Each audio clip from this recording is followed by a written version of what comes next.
Bom, acredito que todo mundo tomou conhecimento dessa situação onde o delegado da Polícia Federal foi expulso dos Estados Unidos, né? Então não há suposições, né? Há um comunicado oficial do governo determinando a expulsão do delegado. Provavelmente o delegado já está em solo brasileiro.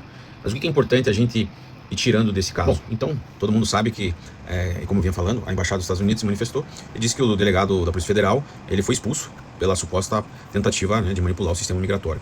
Segundo, até mesmo o próprio governo brasileiro, houve uma cooperação, etc., para que fosse realizada a prisão do ex-diretor da BIM, né, o Alexandre Ramagem aqui.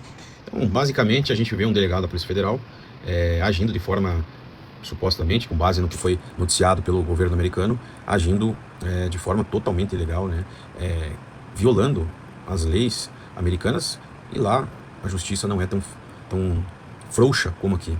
E por que eu digo isso? Porque o próprio delegado, né, há uns anos atrás, ele, num acidente de trânsito, ele acabou matando, né, um rapaz que estava voltando do trabalho em sua moto, e o delegado, por incrível que pareça, o delegado estava embriagado, fez o bafômetro, estava com a carteira vencida e ainda estava utilizando placas frias. Vamos ver a reportagem aqui. O delegado que trabalha na Polícia Federal no Aeroporto Internacional de São Paulo, em Guarulhos, dirigia este carro, que bateu na moto onde estava Francisco Lopes da Silva Neto, que voltava do trabalho para casa. Ele morreu na hora.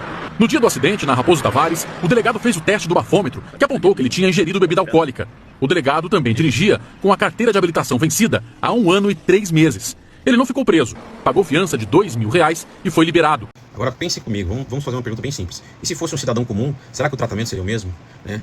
Então, assim, entra um ponto que a gente precisa ponderar. O Estado brasileiro concentra para si o dever de garantir a segurança pública, está na Constituição, e ao mesmo tempo impõe uma série de restrições ao cidadão no exercício da sua própria defesa, inclusive no acesso a meios como armas de fogo, sob o argumento de que a proteção deve vir do próprio Estado.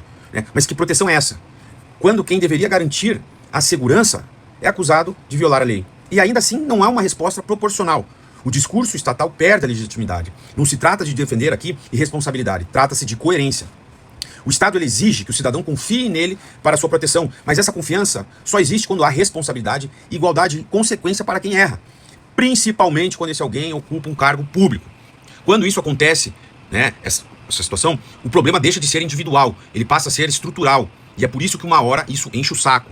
Mas é exatamente por isso que a crítica precisa continuar. Nós precisamos bater firme contra esse tipo de postura estatal. Eu não consigo entender pessoas que defendem o Estado, pessoas que amam o Estado, mas aí, ó, são vocês que bancam esse tipo de vagabundo e assassino que viveu de forma nababesca nos Estados Unidos, enquanto uma família enlutada, né, perdeu o seu filho, perdeu o seu marido, às vezes perdeu uma criança, perdeu o pai.